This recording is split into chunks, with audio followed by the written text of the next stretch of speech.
Alléluia, oh.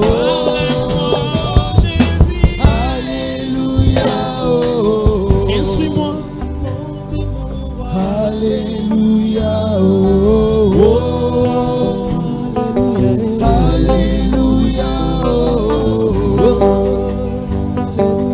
Alléluia,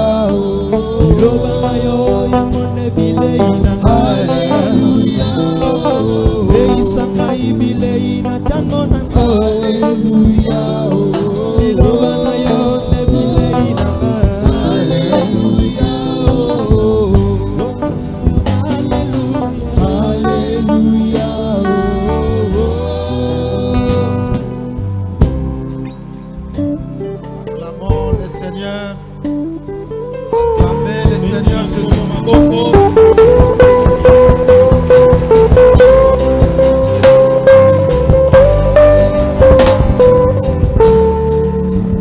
Nous allons faire la lecture.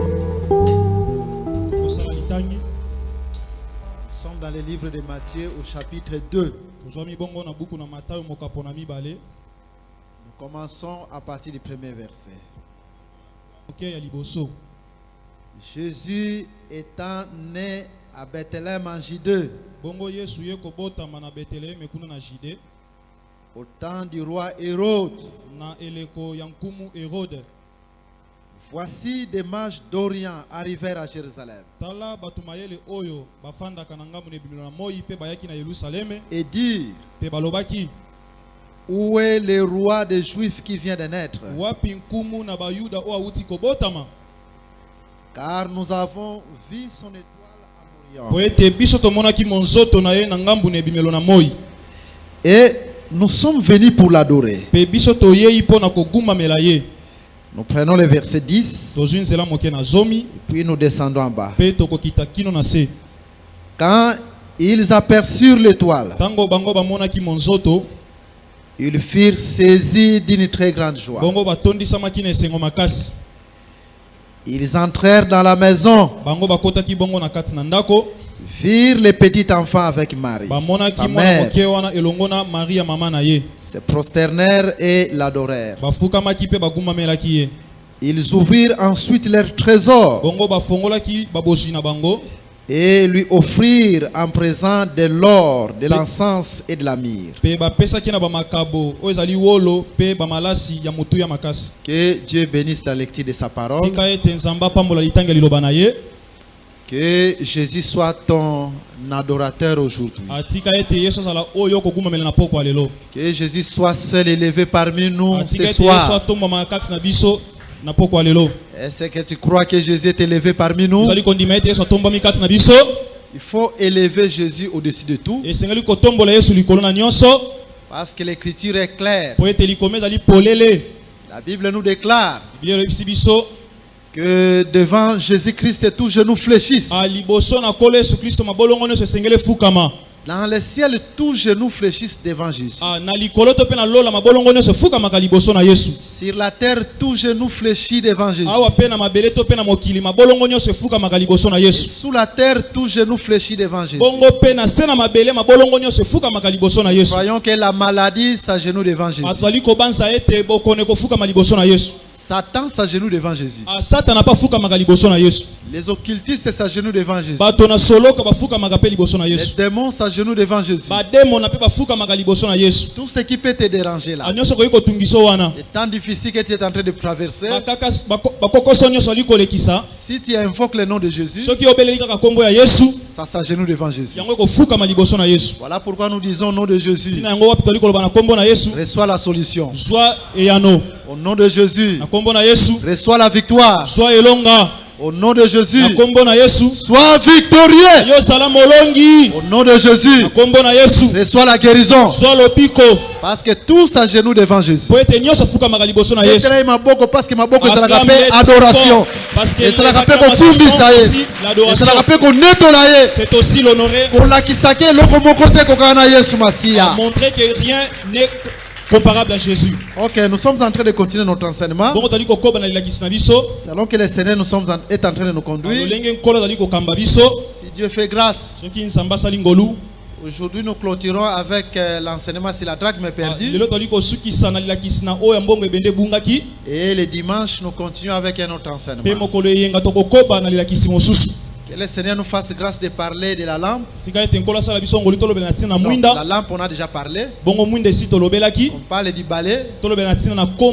On parle des amis qui devaient venir dans la fête. Et qu'on parle aussi de la maison voisine. Notre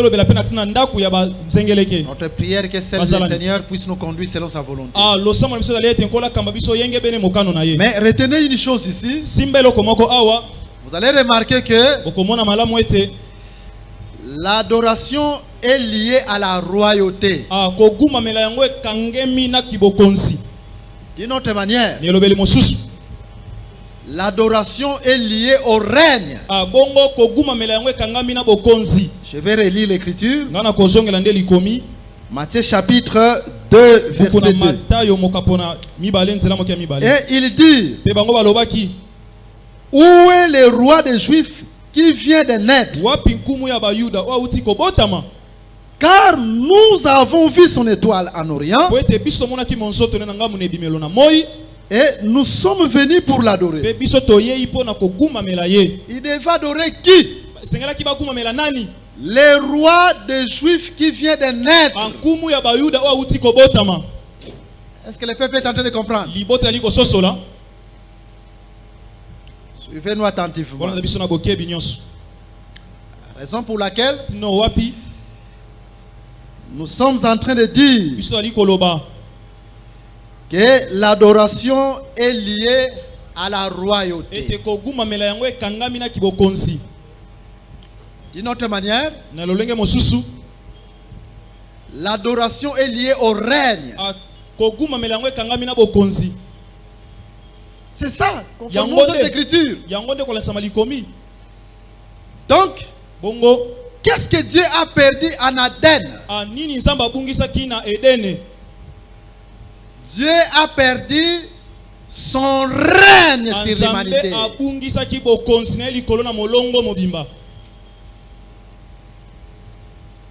Raison pour laquelle, avant que je vous donne cette écriture, j'aimerais chercher encore une autre écriture. Que Dieu nous fasse grâce de trouver cette écriture rapidement.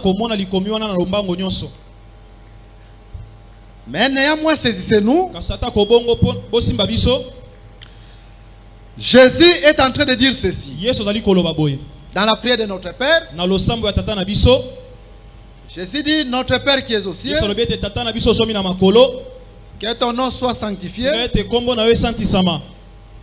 que ton règne vienne. Donc, conformément à cette écriture, nous comprenons que après le péché d'Adam, Dieu ne pouvait plus régner sur Adam. Dieu ne pouvait plus régner sur l'humanité.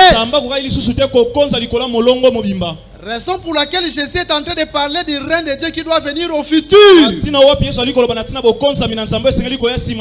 Or, le règne c'est lié à la royauté. Et le règne c'est lié à l'adoration. Parce que le fils qui vient de naître, c'est un roi. Et ce roi-là, nous devons l'adorer.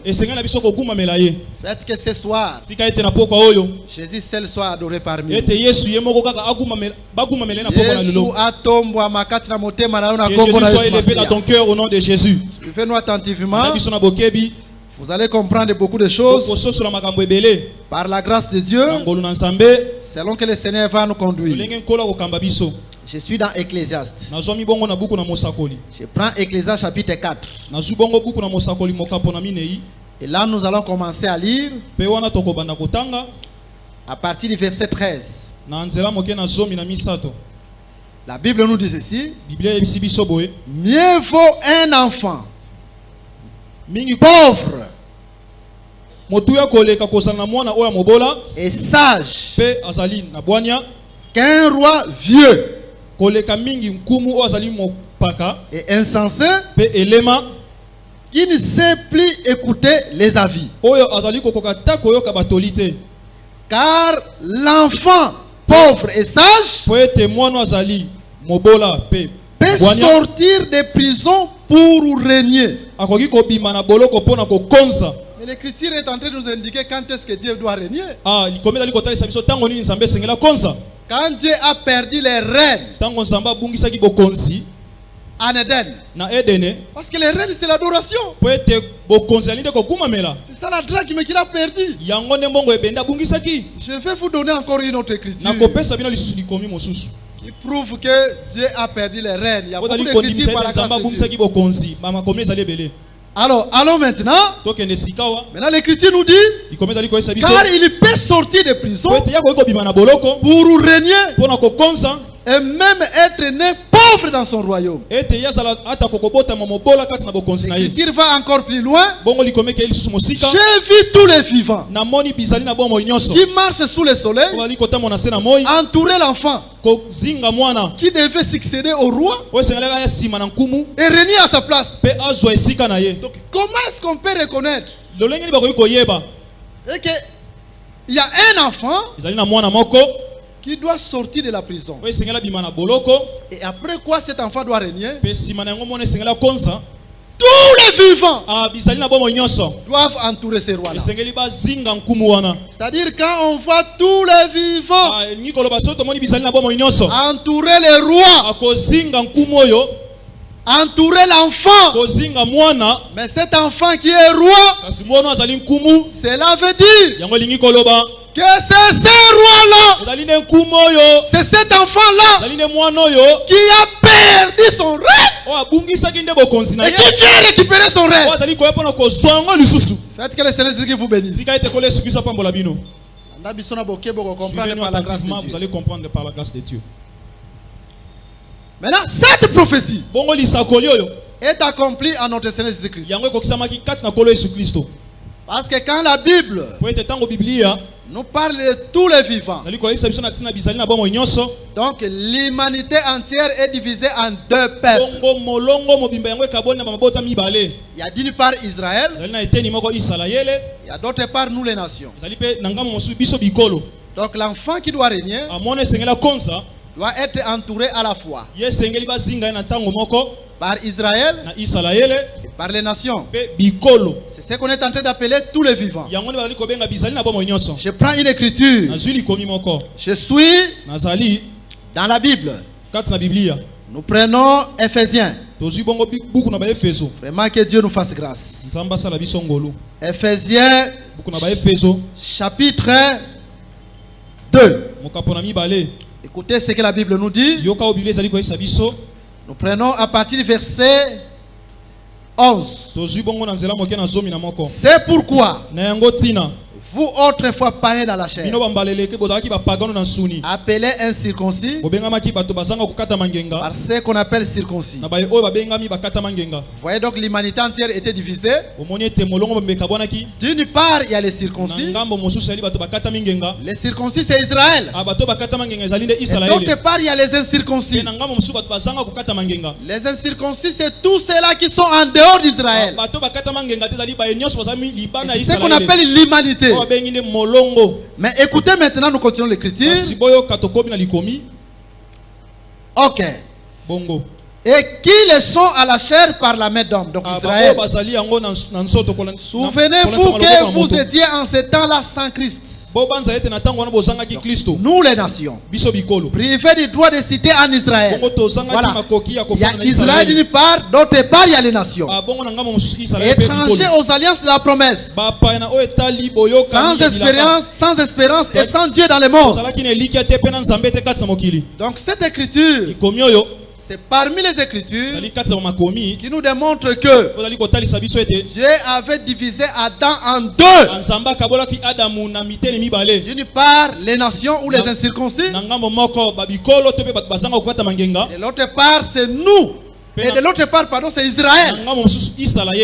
Maintenant, quand on est en train de nous dire que cet enfant était entouré par tous les vivants qui sont sous le soleil. Donc c'est Israël d'une part, et d'autre part, c'est les nations. Est-ce que le Seigneur vous bénisse? Suivez-nous attentivement. Maintenant, vous allez remarquer quand Jésus est né, les premiers qui ont entouré Jésus, c'était les bergers d'Israël. Donc les bergers d'Israël typifiaient Israël, qui devait entourer l'enfant qui était né. Parce que c'est impossible. Vous allez chercher comme ça l'enfant qui était né et qui devait être entouré par tous les vivants. Vous ne verrez jamais. Cette prophétie était accomplie seulement en Jésus-Christ. C'est lui l'unique enfant qui devait être entouré par tous les vivants. D'une part, quand il était né, nous voyons les bergers d'Israël. Et de l'autre part, comme nous l'avons expliqué hier, à la deuxième année, qui devait l'entourer, ce sont les mages. Oh, les mages identifiaient nous les nations. Donc nous comprenons, cet enfant était entouré à la fois par Israël, typifié par les bergers, et d'une autre manière, entouré par les mages à la deuxième année qui typifient les nations. Nous comprenons que c'est ça, c'est lui cet enfant. C'est lui qui réunit tout le peuple. Lorsqu'il est né, il faut qu'il réunisse tout le peuple. Raison pour laquelle nous disons, il n'y a pas un prophète qui est appelé soit un prophète pour les noirs. Il n'existe pas comme les kimbangistes le disent. Il y a un prophète qui a été envoyé par les noirs. C'est un dieu des noirs. Ce prophète-là, c'est Kimbangu. C'est une fausse doctrine. Il n'y a pas aussi un prophète quelconque qui est venu des Amériques. Ils disent que c'est lui qui doit nous révéler les choses. Mais l'unique prophète, l'enfant qui doit réunir tous les vivants, c'est Jésus-Christ. Raison pour laquelle la Bible nous dit il a racheté par son sang les gens de tout peuple. Donc tout veut dire n'importe quel peuple, de toute langue, n'importe quelle langue, de toute nation, n'importe quelle nation, parce que l'enfant là doit réunir tous les vivants. Voilà pourquoi nous disons, là où Jésus est né, on ne peut pas voir la division. Parce que là où il y a l'enfant dont je parle maintenant, c'est l'enseignement véritable. Si Jésus est parmi nous, tu ne vas pas. Il faut que la calomnie quitte les gens ne peuvent pas s'asseoir pour injurier. Les gens ne peuvent pas s'asseoir pour parler mal des frères, pour parler mal des sœurs, pour parler mal des hommes de Dieu. Pourquoi? Parce que l'enfant, quand il vient, il doit réunir tous les vivants. Faites que l'enseignement puisse nous réunir au nom de Jésus. Quand vous voyez un frère qui a l'habitude toujours de parler mal des frères, parler mal des sœurs, parler mal des hommes de Dieu même, il faut comprendre directement que dans ce frère-là ou dans cette sœur-là, Jésus n'est pas encore né. Parce que si Jésus est né, l'enseignement vient pour réunir. Faites que l'enseignement puisse réunir cette église au nom de Jésus. Faites que l'enseignement puisse réunir les frères au nom de Jésus. Faites que l'enseignement puisse réunir les sœurs au nom de Jésus. Mais suivez-nous attentivement. Il y a une chose à laquelle je devais beaucoup insister.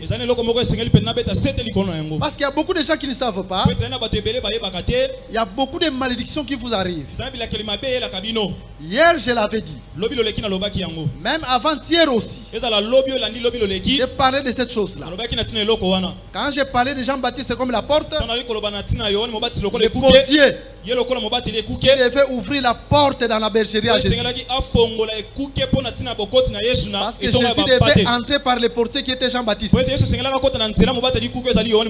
j'ai expliqué que Jean-Baptiste aussi, c'est le type du ministère. C'est-à-dire, même comme ça, pour que vous puissiez palper des grandes ouvertures. Et les portes de bénédiction vous s'ouvrent aussi. Vous voyez que vos choses évoluent. C'est le ministère qui ouvre tout. Mais sans le ministère, vous ne pouvez pas être béni. Même sur le plan matériel, même sur le plan financier. Mais un frère qui est habitué, parce que Dieu a placé les Lévites pour bénir les peuples.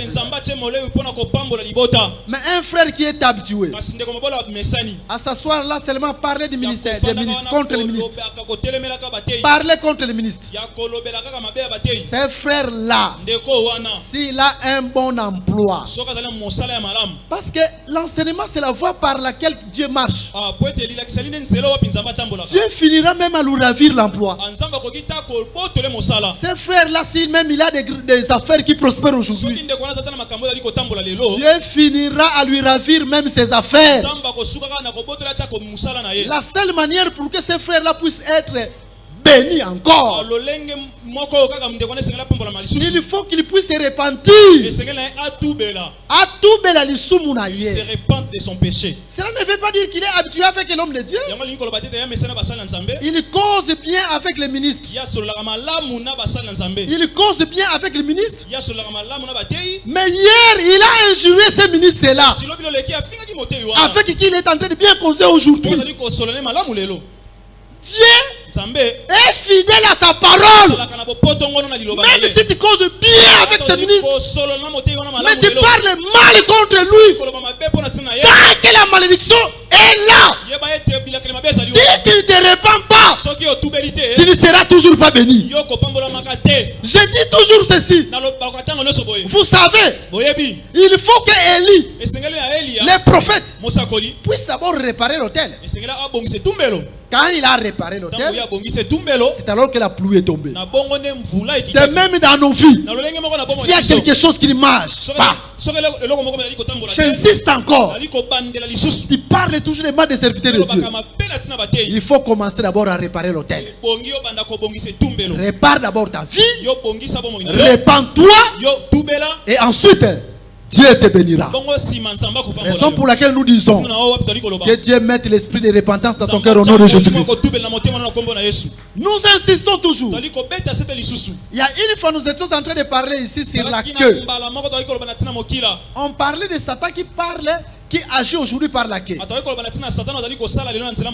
Parce que quand Dieu est parti en Égypte et qu'il a frappé les premiers-nés de chaque Égyptien, en réalité Dieu a écrasé la tête de Satan. Parce que les premiers-nés, selon Colossiens chapitre 1, c'est la tête.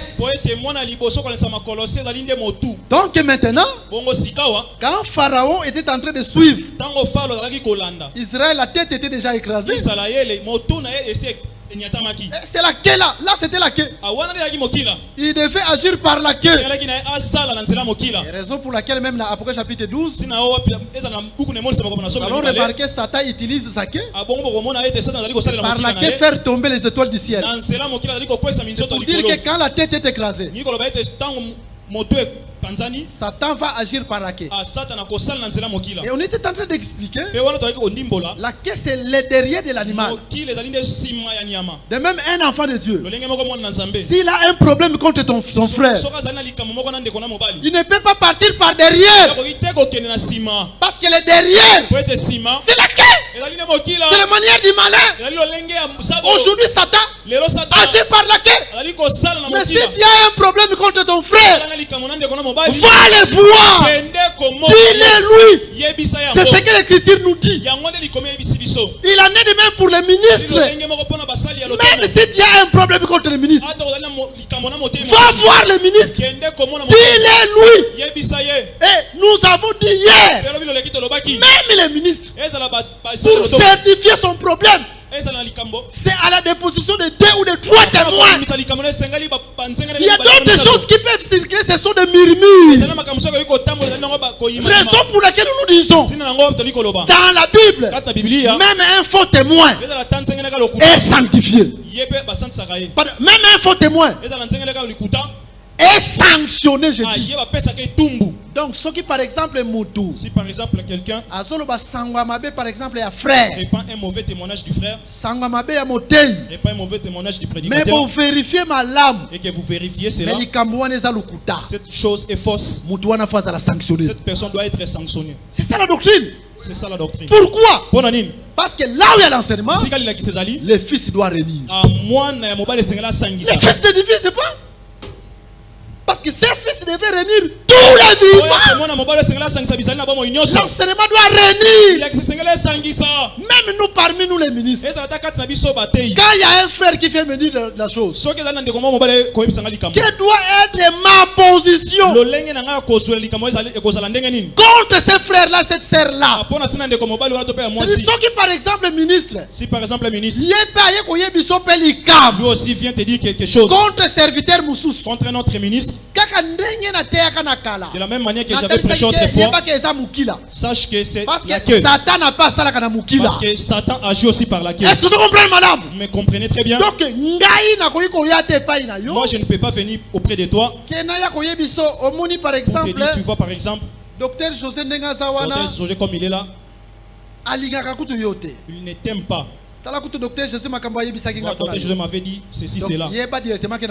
Sache que je suis devenu la queue. Mais ma position doit être comment? Si j'avais entendu, je dois aller aborder le docteur José. Je parle avec lui. Je lui dirai que écoute ce que j'avais entendu à propos de toi. Est-ce que le peuple me comprend? De même, si comme on est un frère, de même si tu vois un frère, viens te dire quelque chose contre ton frère, contre notre frère, sache que ce frère-là c'est la queue. Si tu vois une sœur, viens te dire une chose à propos d'une sœur, sache que cette sœur est la queue. Nous chassons cet esprit au nom de Jésus. Donc tout cela veut seulement dire c'est le rejet de l'adoration, c'est s'écarter de l'adoration. Parce que nous avons dit l'adoration, c'est le respect de l'enseignement parmi nous.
Mais un autre roi est né, c'était un enfant. Et c'est le Seigneur Jésus-Christ. Quand il était là, il avait la royauté. Il avait l'adoration. Il avait les reines. Mais pour qu'il puisse régner, pour qu'il soit vraiment adoré, la Bible nous déclare il faut qu'il entre d'abord dans la prison. Quand il entre dans la prison et qu'il sorte de la prison, c'est le temps de l'adoration. Que Jésus vous bénisse. Or la prison, là où Jésus est entré, c'est sa mort. Et la sortie de la prison, c'est la résurrection de Jésus-Christ. Ainsi nous comprenons, Jésus devait régner après sa résurrection dans la mort. C'est ainsi que l'adoration est retrouvée. Parce que ce que Dieu a perdu, c'est l'adoration. C'est les reines. Nous venons de faire conformément à cette écriture. L'adoration est liée à la royauté ou au règne. Mais qui doit régner parmi nous? Donc c'est un prisonnier. Quand vous les regardez, c'est un prisonnier. Il a des habits sales d'un prisonnier. Les habits déchirés. Aujourd'hui, vous allez voir quelqu'un qui doit régner. Ce n'est pas n'importe qui règne. Quand vous voyez dans les nations, quand vous voyez dans les pays, c'est un homme qui doit avoir un bon kirkis, un bon parcours. C'est un homme qui a gagné la foule. Il est dans un grand parti politique. C'est un homme qui doit être bien habillé. Mais dans notre alliance, c'est lui qui doit régner d'abord, c'est un enfant. Lui qui est Dieu, parce que l'enfance de Dieu, c'est l'humilité de Dieu. Lui qui est Dieu, il n'a pas regardé comme il peut arracher d'être égal avec Dieu. Il s'est humilié. Il a pris la forme humaine. Il a paru comme un simple homme. La simplicité de Dieu, c'est ça l'enfance de Dieu. Mais celui-là, Dieu qui s'est humilié, en lui était cachée la sagesse. Raison pour laquelle à l'âge de 12 ans, même les grands sacrificateurs ont reconnu que cet enfant c'était un enfant sage. Nous comprenons que ce signe, c'est l'accomplissement de l'Ecclésiaste. C'est lui l'enfant qui doit régner. En fait, la sagesse dans la Bible, c'est l'interprétation. C'est pour dire que c'est cet enfant seul qui a fait l'interprétation. Parce que Ecclésiaste chapitre 8, verset 1 nous dit qui est comme sage et qui connaît l'interprétation des choses. Raison pour laquelle nous disons nous doit interpréter celui qui interprète les Écritures, c'est le Seigneur Jésus. Parce que c'est lui qui va interpréter. Il y a des rois nabiso. C'est lui notre roi. Enfant sage. Entre dans la prison. Lorsqu'il ressuscite, à cause de sa sagesse, c'est lui qui va régner. Sagesse, c'est l'interprétation. Joseph a été adoré pourquoi? Parce qu'il a interprété. De même Jésus doit être adoré quand? Après l'œuvre à croix, après sa mort et sa résurrection, quand il interprète les songes, quand il interprète la loi, c'est alors qu'il est adoré dans l'église. Raison pour laquelle du temps de la loi, on ne pouvait pas parler de frères adorateurs parce que Dieu n'avait pas encore interprété. L'adoration vient après l'interprétation. Dieu s'est caché. La traque m'était perdue. Maintenant quand Dieu interprète, les jours il a interprété, c'est à la Pentecôte. Quand Dieu interprète, l'adoration commence. Faites que l'adoration soit parmi vous. À cause de la vraie interprétation de Jésus-Christ. Raison pour laquelle nous disons, si nous devons donner, parce que Dieu nous interprète l'écriture. Un enfant de Dieu ne peut pas donner n'importe où. Comment toi tu dois donner la tatine? C'est les catholiques. Là où on ne veut pas de mari, là où l'écriture n'est pas interprétée, on donne la dîme là où Dieu interprète son écriture. Est-ce que vous êtes en train de comprendre? Amen. Suivez-nous attentivement. Je pense que Dieu nous fera grâce. On va encore parler de beaucoup de choses de l'image. Mais comprenez seulement ceci. Quand est-ce que Joseph devait être adoré? Joseph est entré dans la prison. Joseph sort de la prison. Il interprète les songes. Et il est adoré. Et le temps où l'adoration est retrouvée pour nous dans l'église, durant tout le temps de la loi, c'est l'ombre. L'ombre n'est pas une exacte représentation. C'était une adoration dans l'ombre. Maintenant Jésus doit entrer en prison par sa mort, doit sortir de la prison par sa résurrection. Il interprète l'écriture à la croix, pardon, à la Pentecôte. Et quand il interprète l'écriture à la Pentecôte, le temps de l'adoration commence. Que Dieu vous bénisse. D'une autre manière, c'est Jésus qui règne parmi nous. Jésus règne par sa parole dans nos vies. Que Dieu vous bénisse. Mais l'adoration aujourd'hui n'est pas n'importe où, n'est pas partout. L'adoration est dans l'église, corps de Jésus. Donc, allez comprendre que l'adoration est liée à l'interprétation. Donc, là où il n'y a pas d'interprétation, même si on appelle cette église église des saints, il n'y a pas d'adoration. Et Dieu appelle cette église les mondes. Même si on a écrit église des saints, c'est les mondes. Écoutez la définition du monde. Allons dans les livres des Jean. Parce que le monde est défini selon Dieu. Dans les livres des Jean, au chapitre 3, nous prenons une écriture. Verset 19. Et ce jugement, c'est que la lumière étant venue dans le monde. Si Jésus parlait de lui-même parce qu'il est tout. Les hommes ont préféré les ténèbres à la lumière. Parce que leurs œuvres étaient mauvaises. Écoutez. Donc, la définition du monde selon cette écriture, c'est le rejet de la lumière. Mais c'est ça le monde. C'est ça la définition du monde. Or, la lumière dont Jésus est en train de parler ici, c'est lui-même, c'est la parole faite chair.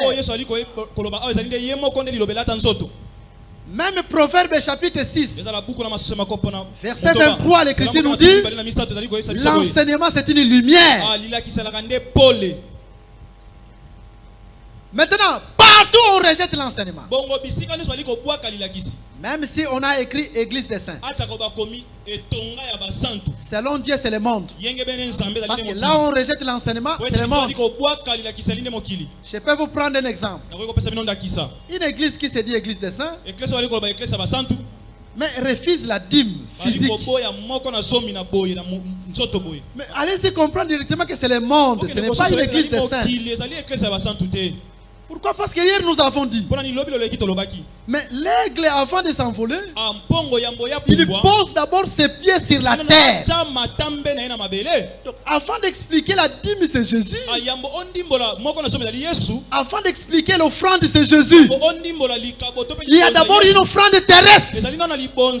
Vous comprenez une chose. Le tabernacle avait deux dimensions. Le tabernacle avait une dimension spirituelle. Et le tabernacle avait une dimension terrestre. Hier nous avons dit que le tabernacle c'est l'adoration même parmi les hommes. L'adoration a une dimension spirituelle. L'adoration a une dimension aussi terrestre. Comment le tabernacle avait une dimension spirituelle et une dimension terrestre? D'abord Dieu a dit à Moïse ceci. Regarde, vois. Moïse a regardé et il a vu un tabernacle spirituel. Et Dieu lui dit, fais selon le modèle. Donc le tabernacle spirituel devait descendre. Mais ensuite, Dieu lui dit, demande l'offrande au peuple. C'est des offrandes terrestres. Des choses terrestres. Avec ces offrandes-là, tu vas faire tout ce qui doit constituer la tente d'assignation ou le tabernacle. Donc le tabernacle est à la fois terrestre et le tabernacle est à la fois spirituel. Raison pour laquelle nous disons, quand nous adorons Dieu, nous adorons Dieu d'une manière spirituelle. C'est-à-dire la prière est spirituelle. C'est une adoration. Quand nous venons écouter la parole de Dieu, c'est du spirituel. C'est une adoration. Quand nous gardons la parole dans nos cœurs, c'est spirituel, c'est une adoration. Mais nous devons adorer aussi Dieu avec nos biens matériels. Parce que le tabernacle qui était le lieu d'adoration, l'adoration même parmi les hommes, est à la fois terrestre et à la fois spirituelle. Il est vrai que c'est là parler aussi de Jésus qui était à la fois spirituel, mais le spirituel a revêtu le corps. Mais ces choses nous enseignent dans la foi du Seigneur. Nous avons aussi besoin à la fois des choses spirituelles et des choses matérielles. Nous ne sommes pas là seulement à crier. Cette révélation est bonne. C'est une bonne chose. Mais quand la révélation est bonne, à la fin, donnons aussi l'offrande terrestre. Donnons aussi la dîme terrestre. Donnons aussi l'action de grâce terrestre. Venez aussi avec un don terrestre qui donne à un homme de Dieu. Raison pour laquelle nous disons que Jésus te bénisse. Afin que quand il sera béni, cette œuvre aussi soit bénie matériellement. Acclame le Seigneur. Au nom de Jésus-Christ, nous chassons l'égoïsme loin de nous. Vous savez, l'égoïsme, quelqu'un peut bien aimer les choses de Dieu et ne commet pas d'adultère. C'est comme les jeunes hommes riches. Jésus vient au devant de lui. Il demande à Jésus qu'est-ce qu'il devait faire pour hériter le royaume. Jésus lui cite la loi. Tu ne commettras pas d'adultère, tu ne tueras pas, honore ton père, honore ta mère. Il s'est ri de Jésus. Il a dit, j'ai toujours accompli ces choses. Dès sa jeunesse, il a grandi dans ces choses. C'est comme toi aussi tu peux te dire, je me préserve très fort. Frère Wana Ndumba, ces frères-là, moi je me garde bien. C'est une bonne chose, c'est encourageant. Parce que Jésus aussi l'a aimé. Mais Jésus l'a aimé. Donc de cette façon-là aussi, Jésus t'aimera. Mais Jésus lui a dit, il te manque quelque chose. Va. Va. Tout ce que tu as. Toi aussi quand tu es là, peut-être il y a quelque chose qui te manque. Va donner l'argent aux pauvres. Et ensuite tu vas hériter le royaume. Peut-être il y a quelque chose qui te manque. Et quand cet homme-là a entendu cela, il a dit, ah, je ne saurais pas. Et Jésus a dit, il est difficile aux riches d'entrer dans le royaume. Une petite chose lui a empêché le royaume. Cette chose-là, c'était l'égoïsme. Il y a beaucoup de gens qui gagnent beaucoup dans cette église. Qui gagnent beaucoup dans cette église. Qui ont des moyens. Qui peuvent bien supporter l'œuvre de Dieu. Les hommes de Dieu. Mais qu'est-ce qui te manque? Cet homme, qu'est-ce qui lui a manqué? C'était la libéralité lui a manqué. C'était un homme égoïste. Et à cause de cela, il ne pouvait pas hériter le royaume. Donc de même, tu peux te garder sain dans tout. Si tu es égoïste, ton argent, mon argent pour mon âme. Moi, la première des choses, un enfant de Dieu, la première des choses, ce n'est pas l'argent. Un enfant de Dieu, la première des choses, c'est le royaume des cieux. Et le royaume des cieux, c'est l'enseignement. Quand tu donnes, c'est l'enseignement. C'est le royaume des cieux. Une telle personne, Dieu la visitera toujours.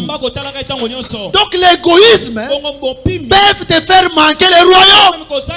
Même si tu te dis je suis saint, je suis bien, mais tu n'accomplis pas l'enseignement, dans les données, tu peux manquer le royaume. Voilà pourquoi nous disons, là où tu es égoïste, ne contribue pas pour lever le Seigneur. Que Dieu ouvre tes mains au nom de Jésus. Lorsque tu ouvriras tes mains, Dieu aussi te bénira. Acclamez le Seigneur au nom de Jésus. Nous croyons que Jésus t'a visité. Nous croyons que Jésus t'a visité. Ce n'est pas en fait que je n'étais pas de ces choses. Donc c'est là où nous sommes en train de dire que le royaume des cieux est lié aussi aux données. Parce que c'est les données qui a fait qu'il manque le royaume. Mais l'adultère, il ne faisait pas d'adultère. Mais il honorait son père et sa mère. Mais il respectait d'autres lois. Mais il a manqué le royaume à cause du donné. Parce qu'il ne donnait pas dans l'œuvre. Parce qu'il ne donnait pas dans l'œuvre, il a manqué le royaume. De même, quand tu fermes ta main, tu ne contribues pas dans l'œuvre, tu manqueras le royaume. Mais l'écriture est claire. L'écriture est claire. Dieu est dans sa parole. Les pauvres aujourd'hui, les vrais pauvres, ce sont les ministres. Pourquoi? Parce qu'un ministre en Israël, c'est un pauvre. Je pense que dernièrement, il y a l'un des ministres qui nous en a parlé. C'était le docteur Jean-Pierre. Jean-Pierre. Il nous a parlé du ministre comme étant les pauvres. Le docteur José aussi en a parlé. Quand le ministre vient, Dieu lui donne seulement l'œuvre de Dieu. C'est un pauvre. Maintenant, quand le Christ est en train de dire, va vendre tout ce que tu as, va donner aux pauvres. Les pauvres dont Dieu parlait, ce sont les serviteurs. D'une autre manière, tu peux vendre ta parcelle, tu viens donner au ministre. Tu peux vendre ta voiture, tu viens donner au ministre. Et en Israël, il faut savoir qu'on ne donnait pas dans l'œuvre de Dieu un animal là qui est chétif. Ou un animal qui est boité. Dieu est grand. Il aime aussi les choses grandes. Je peux donner l'exemple. Toi tu as $1000. Mais tu viens donner comme offrande de $50. Mais c'est un animal chétif. Ton offrande n'a rien devant Dieu. Mais si un frère a $50, il vient donner $10. Dieu va agréer cela. Mais toi tu as $100,000. Tu viens donner seulement une offrande de $100. Une offrande que tu viens donner de $200. Mais quand on regarde ton compte bancaire, il y a plus de $100,000. Comment est-ce que toi, Dieu peut te visiter? De telles choses, Dieu finira par souffler tes affaires. Si tu es réellement un enfant de Dieu. Parce que dans son enfance, c'est le salut. C'est-à-dire quoi? S'il voit quelque chose empêche son enfant le salut, tu es capable d'empêcher même tes affaires avancer. Voilà pourquoi les frères parmi nous, tu vois que tu avais un bon travail, et que ton travail ne marche plus. Reviens en toi-même. Tes affaires. Ça peut être un appel. Il y a quelque chose qui ne va pas. Mais Dieu veut d'abord prioriser ton salut. De façon que d'une manière que tu rentres, tu reviens à lui. Et quand tu reviendras, il restituera aussi ton travail. Parce que ton salut est plus précieux que ton affaire. Et ce que Dieu d'abord garde, c'est ton salut. Et un enfant de Dieu qui ne respecte pas la doctrine, même tes affaires, Dieu va les toucher. Pourquoi? Quand il va toucher tes affaires, l'État te retourne. Et quand tu vas restaurer l'hôtel, il va te bénir. Tu ne rentreras plus dans les bêtises. Raison pour laquelle nous disons, toi dont Dieu a retiré ton boulot. Dieu a retiré tes affaires. Répands-toi. Et après la repentance, que Jésus te bénisse. Que Jésus te restaure encore. Que Jésus te restaure encore. Et change la vision. Dieu changera aussi ta vie. Acclamez le Seigneur parce qu'il est. Cet enseignement, c'est ta bénédiction. Si tu crois seulement, Dieu aussi va accomplir de grandes choses. Alors il y a une question qui m'a été posée. Le tabernacle fut dressé à la seconde année. Mais avant cela, le tabernacle existait sous forme de tissu qu'on a cousu, l'offrande qu'on a récolté. Nous croyons à cela parce que nous disons que Jésus aussi existait dans la loi, mais sous forme de l'ombre. Parce que le tabernacle qui est construit, c'est le corps. Et le corps dans la Bible, c'est la réalité. C'est Colossiens qui le dit. Dans Colossiens chapitre 2, verset 16 à 17. Et que personne ne vous juge. Sujet des fêtes, sujet des sabbats, c'était l'ombre. Mais le corps est en Christ. Donc nous, on parlait du corps. Le corps, c'est ce qu'on appelle le lieu d'adoration. Donc la réalité des choses. Mais Jésus était dispersé d'une manière dans l'ombre en Ésaïe, en Jérémie, en Moïse, ainsi de suite. Et toutes ces prophéties ont pris corps dans les tabernacles qu'on appelle les Seigneurs Jésus-Christ. Je vous prends encore une autre écriture. Remarquez, on va plus vite que possible. Nous sommes dans les livres d'Apocalypse, au chapitre 11. Nous prenons le verset 15. Le 7e ange sonna de la trompette. Et il y a dans le ciel de fortes voix qui disaient: le royaume du monde est remis à notre Seigneur et à son Christ, et il régnera au siècle des siècles. On nous dit le royaume est remis. Il y a un moment Christ a perdu le royaume. Mais quel est le royaume dont Jésus a perdu? C'est le royaume du monde. C'est ça l'adoration. L'humanité ne pouvait pas l'adorer. Raison pour laquelle nous disons aujourd'hui l'adoration, ce n'est pas dans le monde. L'adoration aujourd'hui, c'est dans son église. Amen. Jusqu'aujourd'hui, Jésus n'a pas encore pris le royaume du monde. La Bible dit est remis. Donc il y a un moment, le royaume était entre ses mains. Mais ensuite il perd le royaume. C'est la traque qui me perdit. Mais un jour, il récupérera le royaume du monde. Ici c'est le règne de 1000 ans dont on nous parle ici. Mais le royaume dans l'église, c'est un royaume céleste. Parce que Jean chapitre 18 verset 36, Jésus nous dit: mon royaume n'est pas de ce monde.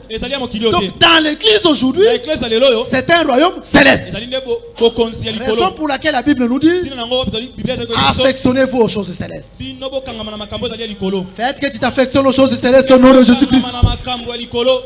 Est-ce que tu crois comme moi? Maintenant, remarquez une chose. Avant que ce royaume, cette adoration puisse être retrouvée, nous avons dit il faut qu'il y ait une lampe.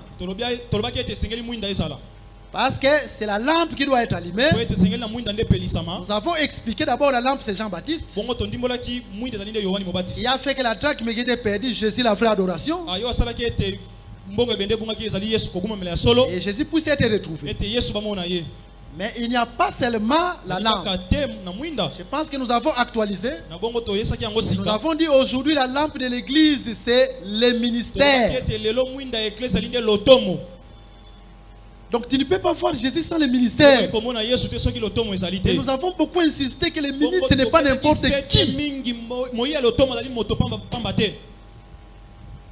C'est ça la lampe de l'église qui dévoile Jésus. Donc nous sommes en train de continuer en disant. Donc il faut avoir d'abord cette pensée en toi. Le monde, ce n'est pas ce que les gens appellent monde. Le langage du monde, c'est le langage selon Dieu. Donc, Dans une église, même si cela est appelé église des saints, mais les femmes portent des bijoux. Donc selon l'écriture, c'est le monde. Les femmes portent les mèches. Selon l'écriture, c'est le monde. Les femmes portent des pantalons. Selon l'écriture, c'est le monde. Donc retenez d'abord la définition du monde. La définition du monde, c'est partout où on rejette l'enseignement.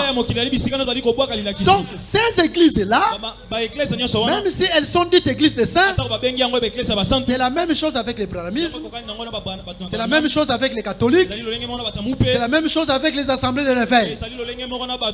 Partout on rejette l'enseignement. Même s'ils ont construit un temple, quand Dieu voit, c'est le monde. Raison pour laquelle nous insistons, il ne faut pas aller prier dans n'importe où. Même une église qui se dit église de saints, on ne va pas prier n'importe où.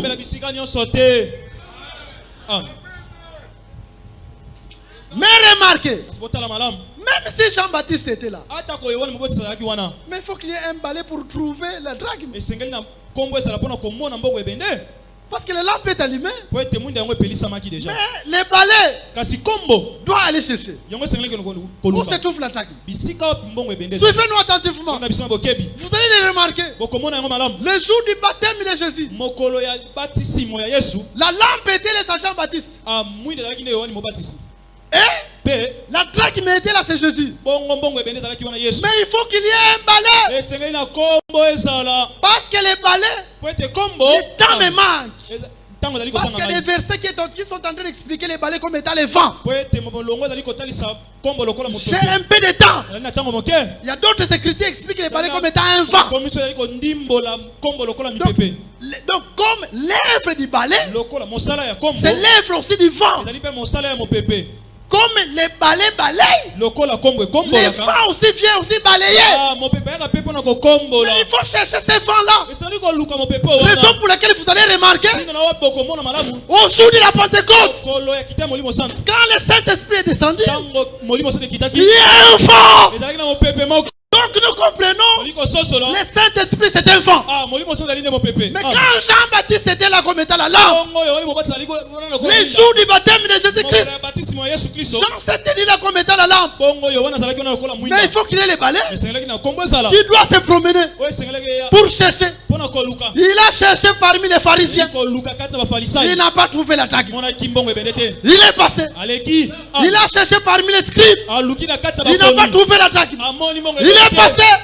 Il a cherché parmi tous les juifs. Il n'a pas trouvé le drague. Il est passé. Mais quand il a vu un homme qui sortait des eaux, il a dit, la drague est là.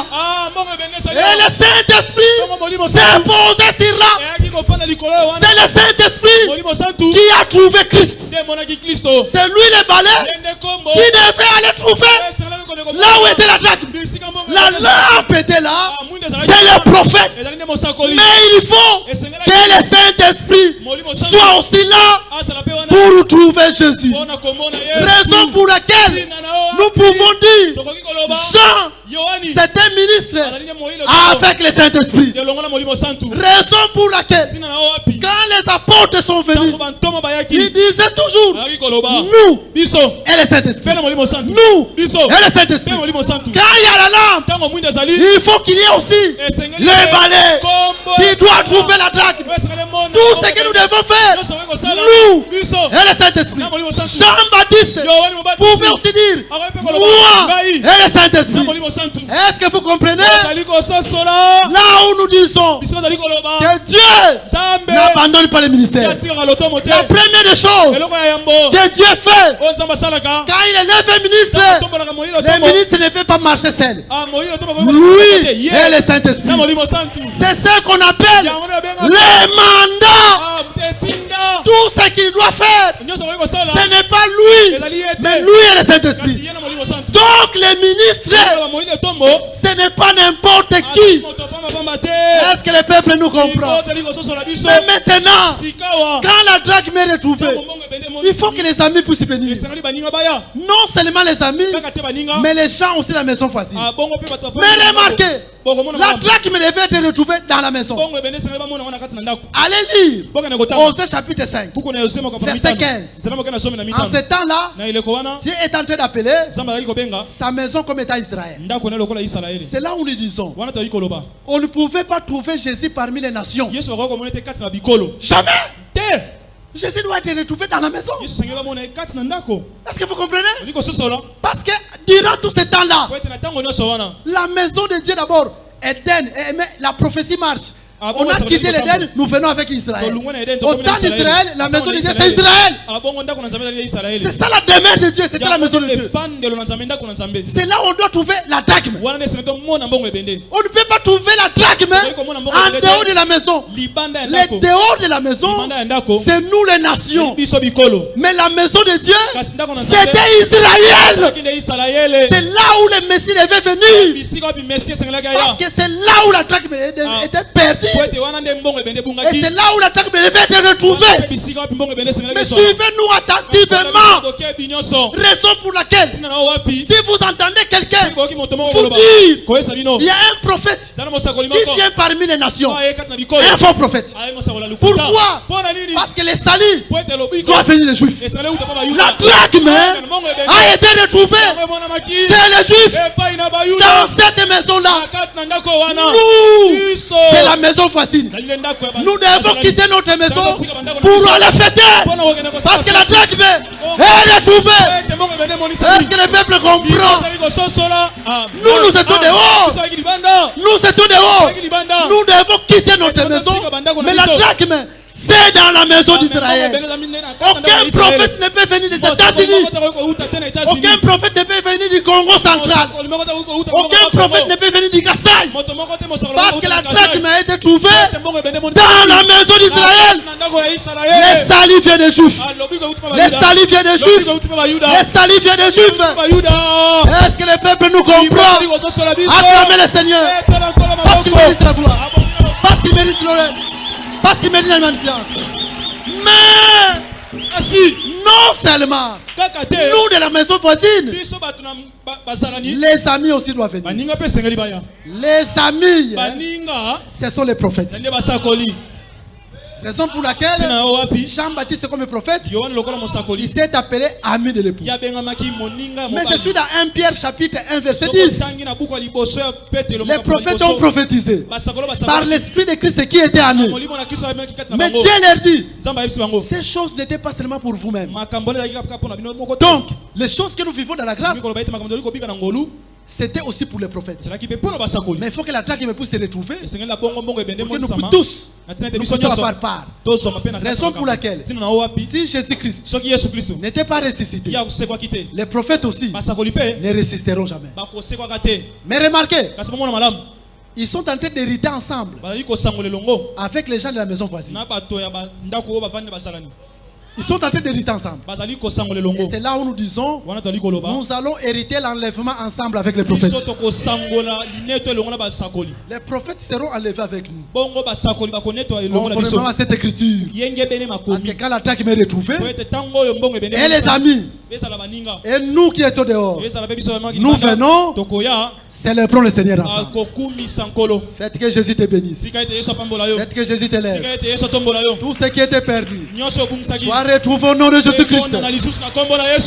Et toi debout maintenant, nous allons prier. Nous allons dire quelque chose au Seigneur. Si le Seigneur fait grâce, le dimanche nous commençons notre enseignement. C'est là que nous l'avons annoncé hier. Donc aujourd'hui, nous clôturons avec notre enseignement. Si la drachme est perdue, mais pas dire quelque chose au Seigneur. Dieu t'a dit ceci. Là où il y a l'interprétation et l'adoration. Quand Dieu te donne ta parole, dans l'enseignement et l'adoration, Dieu t'a exhorté sur beaucoup de choses en te disant le royaume des cieux est lié aussi aux données. Il faut savoir que quand Dieu te demande, cela veut dire que Dieu veut te bénir. C'est comme Élie le prophète. Quand il a demandé, parce que Dieu voulait bénir la veuve de Sarepta. Raison pour laquelle tu vas prier au Seigneur. Dis, Seigneur, je crois à ta parole. Je crois que toi qui es le véritable Fils, tu viens pour nous unir. Mais là où j'ai parlé mal de mes frères, là où j'ai parlé mal de mes soeurs, là où j'ai parlé mal des serviteurs, pardonne-moi. Là où aussi j'ai toujours été égoïste pour ton œuvre, pardonne-moi.